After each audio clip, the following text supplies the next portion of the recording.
Hi Georgia, it's great to be chatting with you today. So we've worked together quite a while now. Yes. You're very focused in Woollahra, Paddington. You are currently would you say principal agent at McGrath Paddington? What's the current title?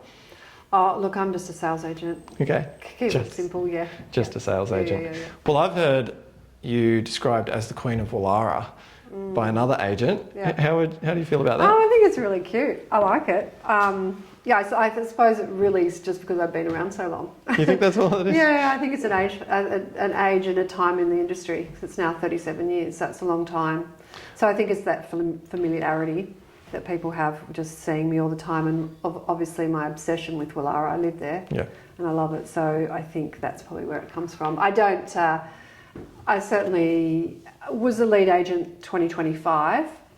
I think on volumes and reviews, or maybe just reviews, but essentially, I think it's the longevity of my career. Yeah. I didn't get the sense that that's what was being implied. I just felt like, I think it was not so much about like your longevity, but more about your success here and your prolific. I mean, we tend to end the year doing listings for you, and you're the first person booking us at the start of a year. Yeah. You hit the ground running really strongly every year, it seems. Yeah, I focus on that because I think it's really good for your mental health to start the new year with lots of business.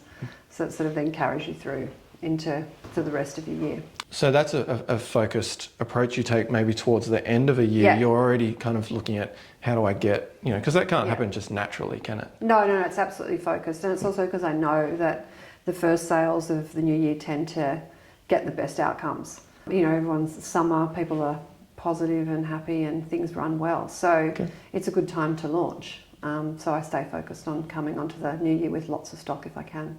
You live in Woollahra. Yeah. Obviously it's your work field as well. What do you love about Woollahra? Well, I do love the leafy streets, or although at this time of the year the leaves drive me crazy. It's the convenience factor. I think it's beautiful houses. I love everything old. So old houses, wide streets, cobblestone, sandstone. Yeah, just the age probably of it. And then obviously the trees and the people and the shops, and it's got everything for me. So that's why I love it, yeah. What about the other areas that you do operate in? So, there's Woollahra, the suburb itself, but obviously you're working out of the McGrath Paddington office. Yeah. What are other favourite areas that you're operating in, and that, or not even that you're selling in, but you just really love around this area? Your Paddington, Woollahra, Edgecliff. I do a lot in Darling Point as well, Darlinghurst, right through. At the moment I've got a property at Vaucluse. So I've covered the whole of the eastern suburbs over all these years. Yeah. I tend to get a little bit focused on Woollahra, Paddington, Edgecliff because it's close to the office, close to home.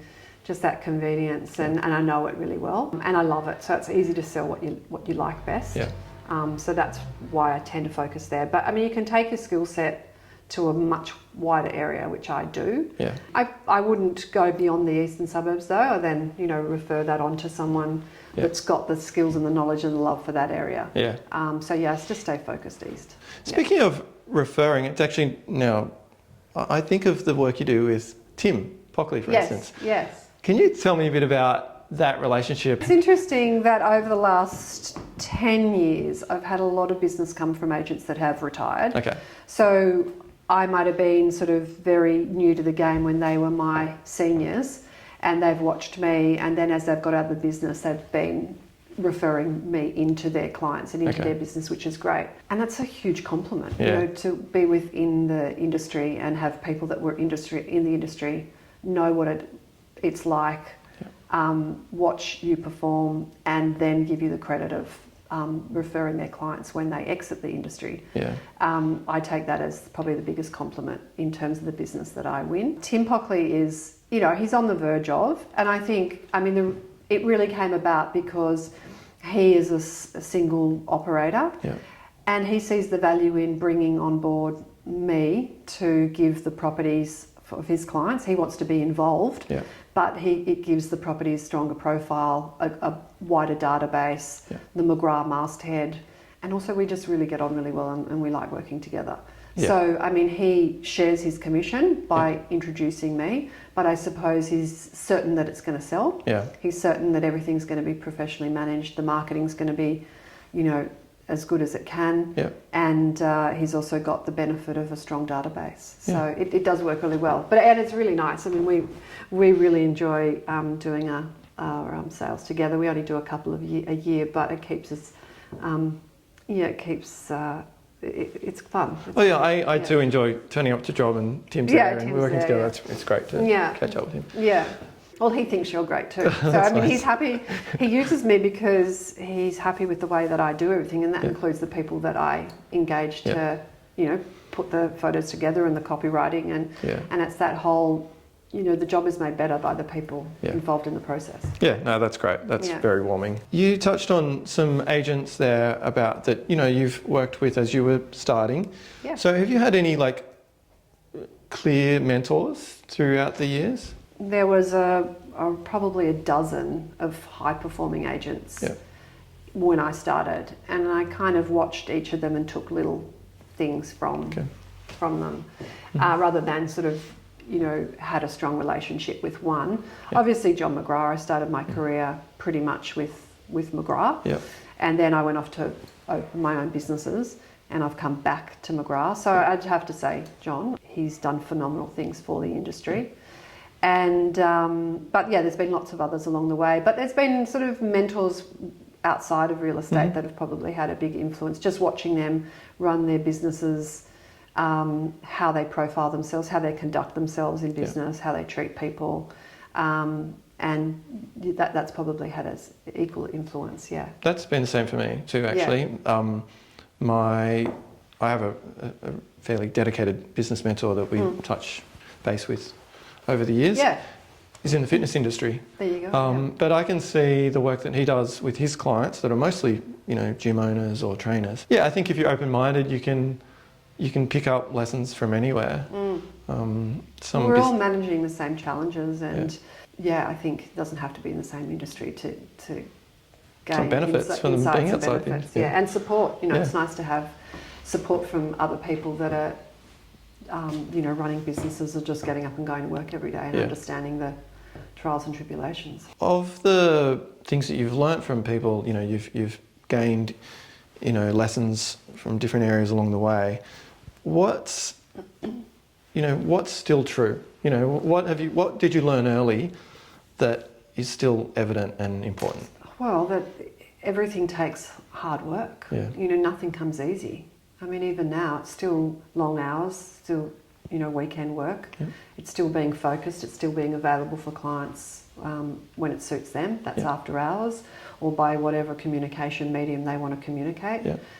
So I think, that, you know, at the end of the day, nothing comes easily, realistically. To make a good living, you just got to work hard. Yeah. I think a bit more for my commercial clients. You know, we work with a couple of, you know, really high-performing, you know, nationally recognised, top-ranking guys, and I get the sense that people think that life is easy, but I know the work they do. But they're never not. 100%. They're never off the phone. Yeah. And so, there's always going to take work. There's no doubt that, you know, the commissions are big. Yeah. But the reality and the reflection I have on that as well is that, we do put in a lot of hours, a lot of hard work. Yeah. And there's a lot of skill set that's underrated. You know, after all these years, my skills have enabled people to make life-changing decisions. You know, upgrading property and moving through the ladder and renovating, all the advice you give along the way with their renovations and the finishes and their time to come to market. And, you know, that's all wealth creation for them. And it's things that you've learnt over a long period of time. Yeah. You know, they're skills that you just can't learn overnight. And also giving them the best advice for them, not for me. Yeah. So would I like to sell this house this month and make that commission? Sure. But if that's not in the best interest of them and getting the best outcome, or for the property, for the calendar of the year, or whatever it is, it's putting that aside. Yeah. Yeah. In the work context, Yeah. tell me an ideal week or an ideal month. You know, what's happening in that time?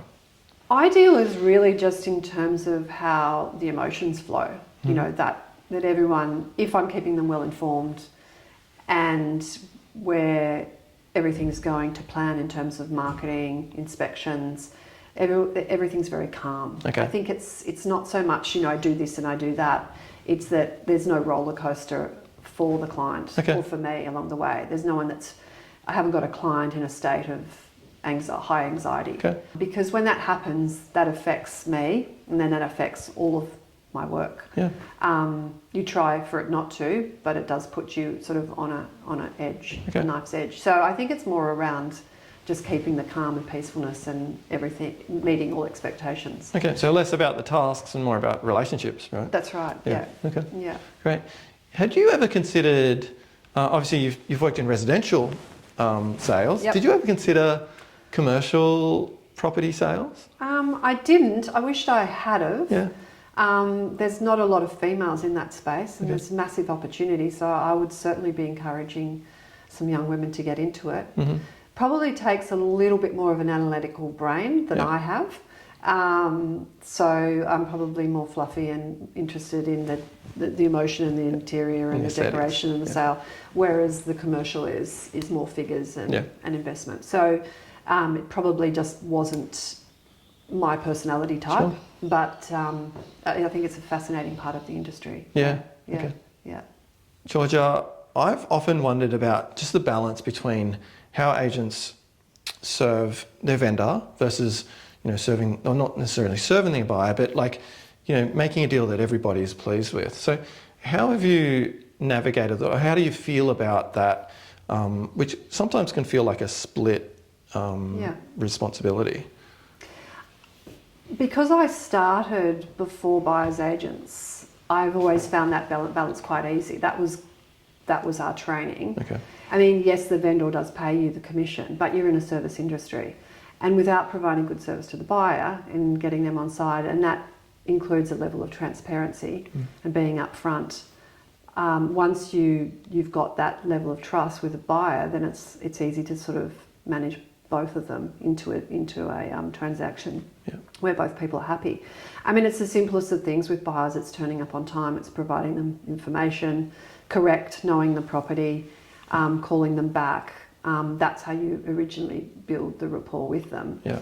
To then, you know, obviously do a transaction. That's a separate issue to obviously achieving the right price. I mean, a lot of my properties are auction, so then hopefully price takes care of itself. If you've brought as many buyers to the process as possible, then, you know, that's bidders, the market's going to take care of itself. If it's a negotiation privately, well, still, it's still that trust and respect that you've earned that, you know, allows you to have upfront conversations with them about where they need to be on price to bring a deal together. So I think that, it's really the way you conduct yourself. If you weren't doing this, what do you think you would do?